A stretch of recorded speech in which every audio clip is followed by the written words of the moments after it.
네, 오늘부터는 제가 이제 말씀을 선포하게 되는데요. 조금 특별하게 인사를 좀 해보려고 합니다. 아마 이 인사를 해보신 분들도 있을 것 같은데요. 우리 앞뒤 좌우에 계신 분들과 이렇게 한번 인사해봤으면 좋겠습니다.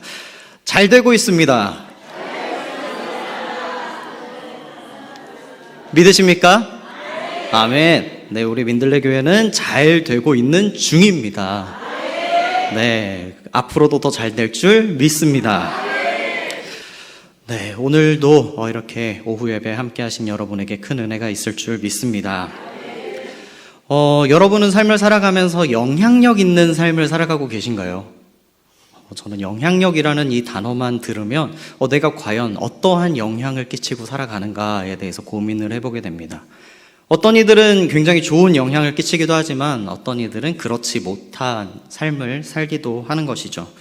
존 맥스웰과 짐 도넌이 지은 영향력이라는 책이 있습니다.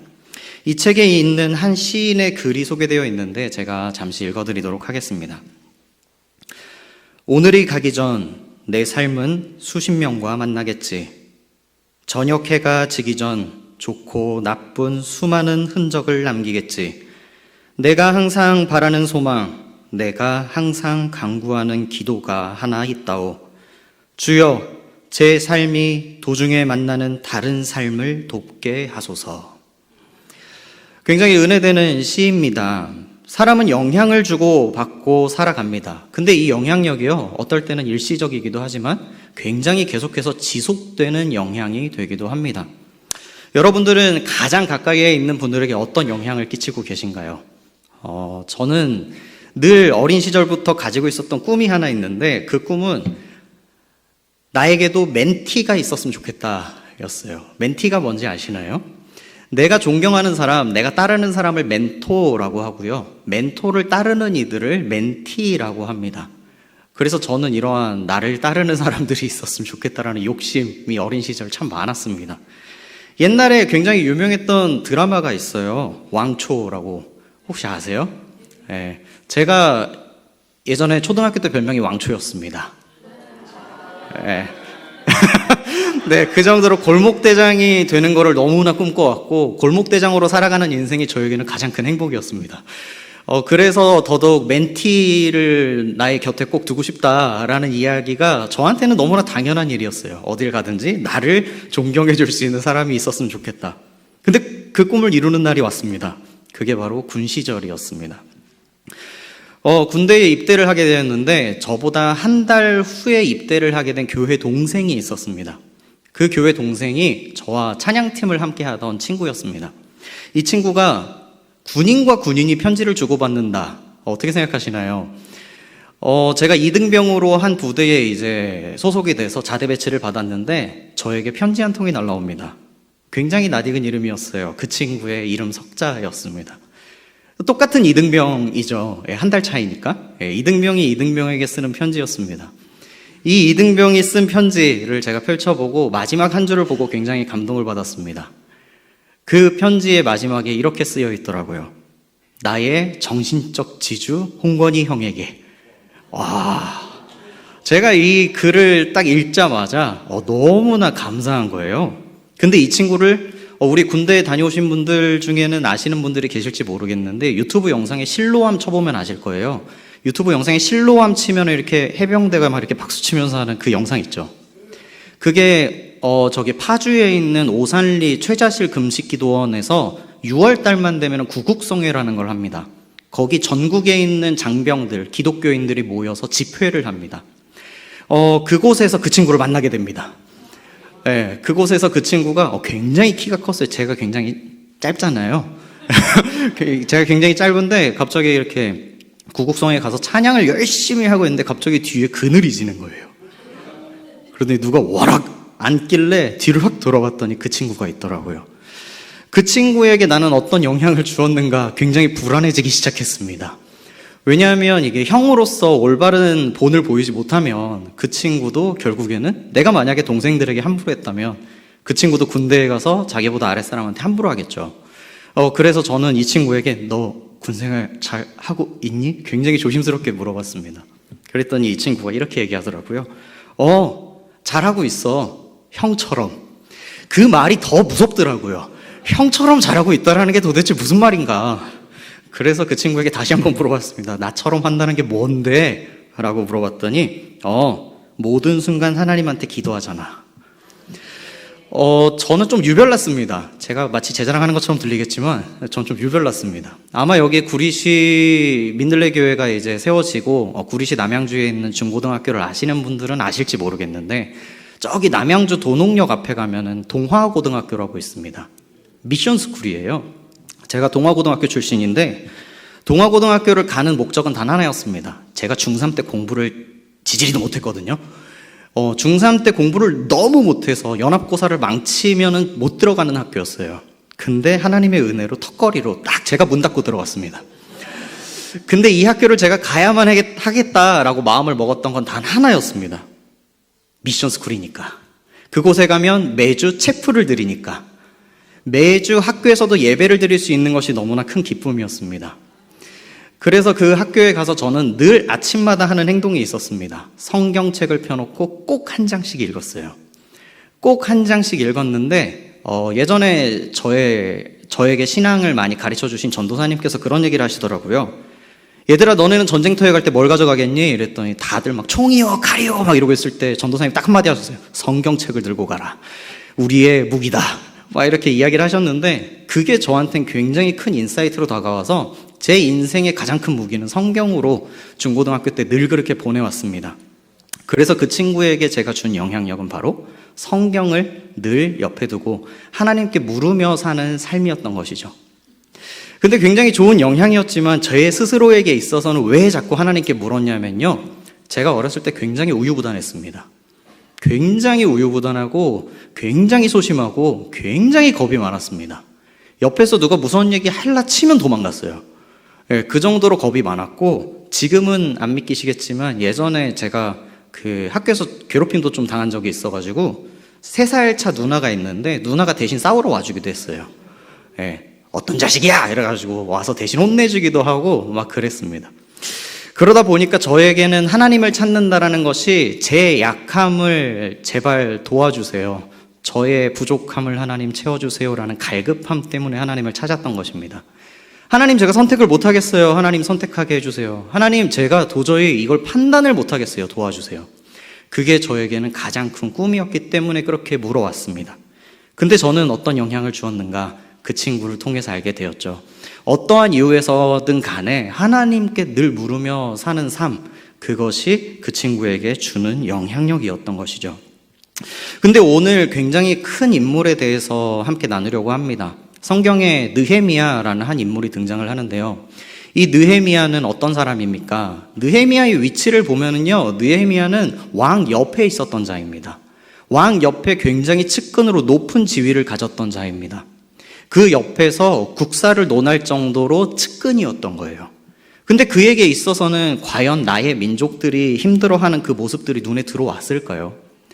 안 들어왔다라고 해도 과언이 아닐 겁니다. 왜냐? 나는 편하니까. 나는 너무나 행복한 삶을 살아가고 있는데 내가 그 사람들을 걱정해서 뭐해? 라고 할 수도 있었을 겁니다. 하지만 느헤미야의 모습은 어땠나요? 항상 귀를 열고 있었습니다. 나의 사랑하는 가족들이, 나의 백성들이, 우리가 함께 했던 우리나라 사람들이 힘들어하는 것을 귀 기울일 줄 알았던 자입니다. 근데 지금 이 느헤미야가 있는 장소는 바사라는 곳인데요. 이 바사가 현재 지금 우리나라로, 이 지금의 현지 나라 이름으로 따지면 페르시아입니다. 이 바사라고 하는 나라에서 이스라엘 백성들이 있는 그곳까지의 그 예루살렘의 거리가 약 1300km가 됩니다. 1300km면은 서울에서 부산까지 거리를 왔다 갔다 또 가는 거리. 그러니까 한 400km를 3번 오가는 거리죠. 그 정도로 굉장히 먼 곳인데도 불구하고 그곳의 소식을 끊임없이 들어왔습니다. 나라를 사랑했기 때문에, 관심이 있었기 때문에 들었던 것입니다. 여러분, 학교에서 우리 중고등학생들이 배우는 영어 시간을 리스닝이라고 하지 히어링이라고 안 하잖아요. 혹시 이유를 아시나요? 이 listen과 hear를 영어 사전에서 찾아보면은요, hear와 listen은, hear는 그냥 우리가 흔히 듣는 소리를 다 듣는 걸 의미합니다. 지나가서 누가 소리 지르는 소리, 나갔는데 차 경적 소리, 막 바람 소리, 새 소리, 귀에 들어오는 모든 소리들을 우리는 히어링이라고 합니다. 근데 리스닝이라고 하는 건 주의 깊게 듣는 것을 리스닝이라고 합니다. 여기서 이야기하고자 하는 것은 귀를 열어야 한다라는 것이 그냥 단순히 히어링을 한다는 것이 아니라 주의 깊게 듣는 것, 리스닝을 해야 된다는 것입니다. 그 리스닝 첫 번째는 내가 사랑하는 가족, 내가 사랑하는 이 나라, 내가 사랑하는 하나님께서 일구어 가시는 이 나라가 어떻게 성장해 가는지를 관심 있게 지켜봐야 한다는 것입니다. 저는 너무나 문외해서 예전에 신문을 절대 보지 않았습니다. 뉴스를 보지 않았습니다. 그 이유는 뉴스와 신문을 보면 너무나 가슴 아픈 소식들만 가득 차더라고요. 내 마음을 강팍하게만 만드는 것들만 가득하더라고요. 근데 느헤미야를 보면서 다시금 깨닫게 되었습니다. 아니다. 세상의 목소리도 들을 줄 알아야 된다. 지금 이 시대가 흘러가는 흐름이 어떻게 흘러가는지를 알아야 한다. 그것을 끊임없이 우리는 들어야 하고 온전히 분별할 수 있는 사람이 되어야 한다라는 것을 알게 되었습니다. 그리고 우리가 귀를 연다라는 것이 이 현상에 대한 귀를 열어야 하기도 하지만 우리가 더 크게 귀를 열어야 되는 것은 하나님의 음성을 들을 줄 알아야 한다는 것입니다. 하나님께서 끊임없이 우리에게 말씀하시는데 우리가 귀를 닫고 있다면 우리는 어떠한 모습이 되는 걸까요? 하나님은 우리에게 끊임없이 이야기를 하십니다. 사랑하는 내 아들아, 내 딸아, 가라. 나를 위해서 나의 사랑을 전해라. 복음을 들고 나아가라. 라고 이야기를 하지만 우리의 모습은 현실적으로 어떤가요? 잠시만요. 제가 아직 할 일이 남았어요. 저 아직 할 게 있어요. 이따가 할게요. 이따가, 다음에 하다가 결국엔 그 복음을 한 번도 전하지 못해서 나의 입술에서 하나님이 당신을 사랑하십니다라는 그 말이 너무나 힘든 모습으로 다가올 때가 있습니다. 왜냐? 나는 하나님이 가라 하실 때 그 음성을 그저 리스닝이 아닌 히어링으로 들었기 때문입니다. 느헤미야는 하나님이 사랑하는 백성들을 향한 하나님의 그 사랑을 끊임없이 알았고 같이 애통했고 같이 눈물을 흘렸으며 같이 울부짖었던 자입니다. 그게 느헤미야의 모습이었습니다. 우리는 귀를 열어야 합니다. 그 귀가 육적인 귀이기도 하지만 영적인 귀도 열어야 할 줄 믿습니다. 그리고 더 나아가서 분명한 그림을 가지고 살아가야 합니다. 느헤미야에게는 그림이 있었습니다. 이 그림이라고 하는 것은 꿈이라고도 설명할 수 있겠죠. 꿈을 가지고 살아갔던 느헤미야, 바로 그 백성들이 구원받는 것, 그 백성들이 더욱더 윤택한 삶을 살아가는 꿈이 있었습니다. 비참한 인생을 살아가는 이스라엘의 모습이 아니라 하나님께서 택정함을 받아 저 성벽을 빨리 재건해서 하나님의 영광을 드높이는 그런 백성이 되기를 소망했습니다. 그것이 바로 느헤미야의 모습이었던 것이죠. 굉장히 분명한 그림을 그리고 있었던 겁니다. 그렇다면 우리의 모습은 어떤가요? 내가 그림을 그리고 그 그림대로 살아간다는 것. 나는 내가 관심 있는 것에 몸이 가게 되어 있고 관심 있는 것에 나의 행동이 가게 되어 있습니다. 여러분 가만 보시면요, 관심 있는 곳에 가게 되어 있어요. 제가 어느 날 굉장히 그냥 아무 생각 없이 걸어 다닌 적이 있습니다. 이 갈매동을. 왜 갈매동을 걸어 다녔냐면 우리 목사님께서 성도님들이 어떤 삶을 살아가는지를 일상에서 늘 보고 체험하고 경험해야 한다. 그리고 그 삶에서 나타내는 우리 성도들의 삶을 공감할 줄 알아야 한다. 그래서 나가서 하염없이 걸었습니다. 걷고 또 걷고 걸으며 초등학교, 중학교, 고등학교 돌아다니고 밖에서 이제 물건 파시는 분들 삶을 돌아보기도 하고 여러 가지의 모습들을 보다가 어느 순간 제 스스로 정말 한심하구나 나라는 생각이 들었습니다. 왜냐하면 제 관심 있는 곳에 발길이 향하게 되어 있더라고요. 제가 관심 있는 곳, 바로 갈매동에 있는 어떤 한 헬스장 앞에 제가 있었습니다. 제가 운동을 좋아하는 것을 저랑 친하신 분들은 다 아실 거예요. 제가 운동을 너무나 좋아해서 여기 헬스장은 얼마인지, 저기 헬스장은 일일권이 얼마인지, 여기 회원들은 잘 운동을 하는지, 트레이너들은 얼마나 잘 가르치는지 이런 거에 온갖 관심이 쏠려 있었던 겁니다. 제 관심이 가 있는 곳에 제 발길까지 향하게 된 거죠. 그렇다면 내가 하나님의 일에 있어서 얼마나 관심이 있느냐, 어떻게 알 수 있을까요? 내가 교회에 얼마나 헌신하느냐를 보면 알 수 있습니다. 교회, 하나님의 성전, 처음에 이곳에 와서 우리 민들레 교회를 돌볼 때에 저는 아직은 우리 교회라는 말이 나오기 힘들 정도로 나의 교회가 맞나라는 생각이 들었습니다. 왜냐? 아직 나는 나그네와 같은 삶이라고 생각을 했기 때문에. 그래서 오면은 무엇을 둘러봐야 할지, 어디를 가꾸어야 할지 전혀 알지 못했습니다. 근데 목사님께서 계시지 않는 지금 한 주를 보내면서 제가 마음가짐이 굉장히 많이 바뀌었습니다. 보는 곳 하나하나 먼지가 다 보이더라고요. 왠지 모르겠는데 자꾸만 손가락으로 이런 난간을 이렇게 자꾸 이렇게 만지고 있더라고요. 관심이 가는 겁니다. 제 관심이 이 교회에 쏠려 있고 이 교회를 사랑하게 된 겁니다. 그래서 더더욱 이런 생각을 해보았습니다. 이제 우리 민들레 교회는 중직을 선거합니다. 중직을 뽑으며 이제 나아갈 때 각자의 마음의 중심에 나 요번에 중직으로 꼭 피택됐으면 좋겠어 라는 마음이 있는 분들도 계실 거고, 난 절대 싫어, 절대 나 추천하지 마 라는 분들도 계실 겁니다. 아멘이라고요? 네. 우리가 세워진 그 자리에요, 간다라는 것은요, 그만큼 관심이 있고 그만큼 행동을 하게 되어 있습니다. 저는 종종 교회를 돌보다 보면 우리 평일에 교회에 오시는 우리 권사님들, 집사님들이 종종 계세요. 너무나 교회를 사랑하고 교회를 가장 집처럼 여기시는 우리 집사님, 권사님들을 볼 때마다 제가 스스로 미소를 짓게 되더라고요. 우리 이번에 중직들도 그렇게 교회를 사랑하는 분들이 세워지기를 바랍니다. 그리고 이런 부담감이 있을 거예요. 중직이 세워진다. 무슨 나 같은 사람이 라는 생각을 하실 때가 있는데요. 제가 예전에 전도사를 처음 나가기 전 신학생이었을 때를 잠깐 말씀드리고자 합니다. 제가 신학교를 다니던 시절 이제 23살 그쯤이었던 것 같아요. 군대를 갔다 와서 24살. 이제 주변에 있는 부목사님들께서 저한테 늘 이야기를 하셨습니다. 야, 홍건아, 너 이제 전도사 나가야 되는 거 아니냐? 야, 신학생인데 이제 교육전도사 나가야지. 그럴 때마다 저는 목사님들한테 꼭 이야기해드린 게 있어요. 제가 겁이 많았다 그랬잖아요.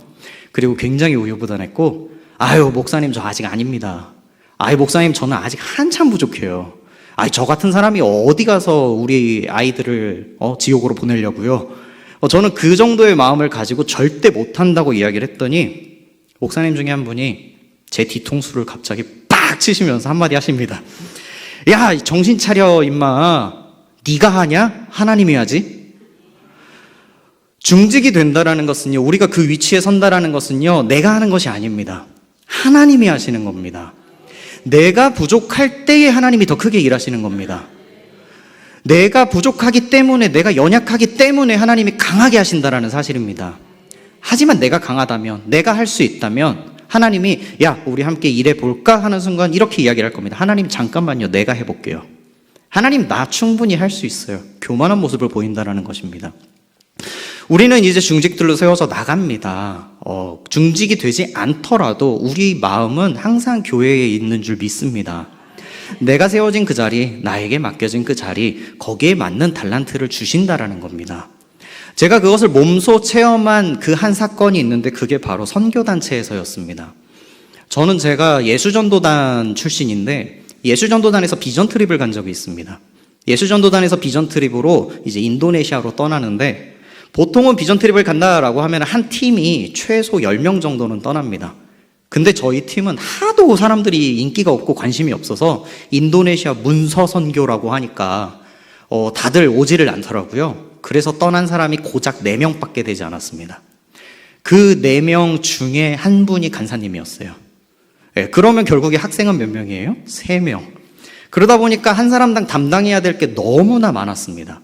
그 당시 저는 기타 코드 4개밖에 칠 줄 모르는 신학생이었습니다. 근데 저에게 맡겨진 것은 찬양 인도 사역이었습니다. 그리고 회계를 담당하라고 회계를 맡기셨습니다. 갑자기 타임키퍼를 맡기셨습니다.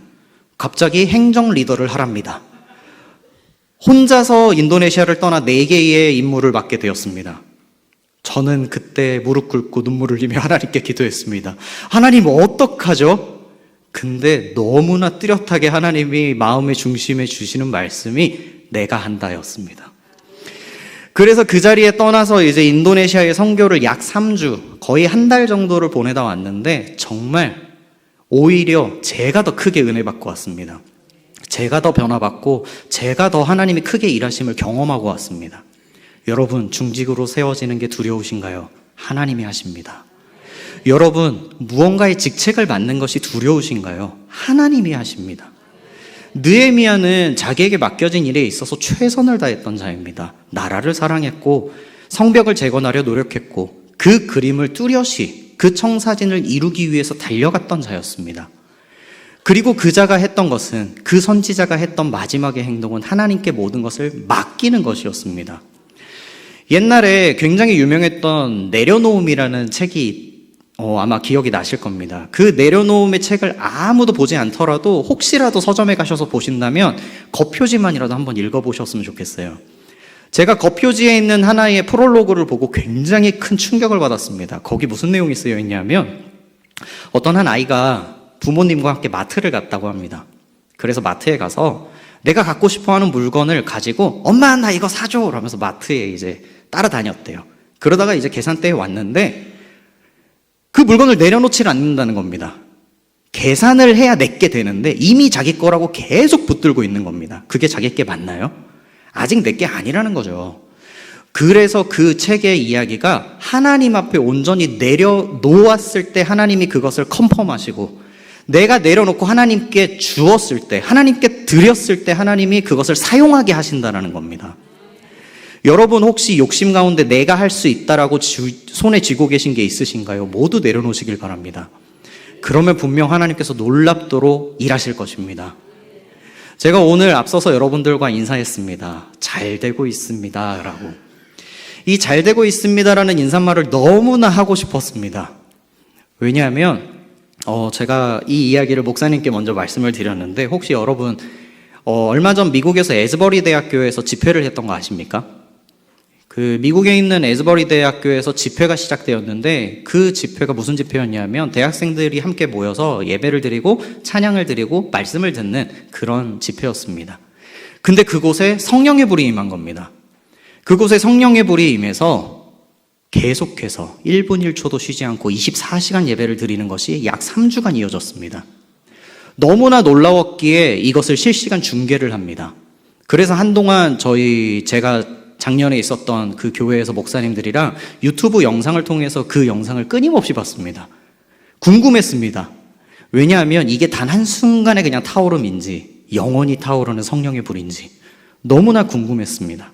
근데 제가 그 모습을 지난달 우리 천마산 기도원에서 얼핏 보게 되었습니다. 천마산 기도원에서 우리가 동그랗게 모여서 기도를 하기 시작하는데 저는 그것을 보았습니다. 성령께서 일하시는구나. 성령께서 우리에게 불을 내려주시는구나. 이 불이 더 이상 꺼지면 안 되겠다. 우리 민들레 교회는 잘 되고 있습니다. 계속해서 타오를 것입니다. 끊임없이 타오를 것이고 이 갈매동을 넘어서서 이 대한민국의 대표가 되는 우리 교회, 민들레 교회가 될 줄 믿습니다. 성령의 불씨 꺼뜨리지 맙시다. 하나님께 모든 것을 맡겨드리고 하나님이 일하시도록 모든 것을 드립시다. 하나님이 일하실 것입니다. 말씀을 정리하려고 합니다. 제가 이제는 이렇게 오후 예배 때 여러분들과 함께 말씀을 선포하며 나아갈 겁니다. 아마 새벽에 저에게 설교를 들으신 분들은 아시겠지만 색깔이 지금 굉장히 많이 다를 겁니다. 저는 오후 이 시간 정말 성령의 불이 임할 것을 강력히 소망하는 마음으로 말씀을 선포할 겁니다. 그리고 끊임없이 우리는 더 기도할 겁니다. 그 기도할 때에 이 기도 하나님이 들어주실까?가 아니라 들어주실 줄 믿습니다. 그러한 믿음으로 선포하며 기도하시기를 바랍니다. 그러면 분명 하나님께서 일하실 것입니다. 하나님께서 세우실 것입니다. 하나님께서 회복시키실 것입니다. 하나님께서 꿈을 꾸게 하실 것입니다. 우리는 그 꿈으로 달려갈 줄 믿습니다.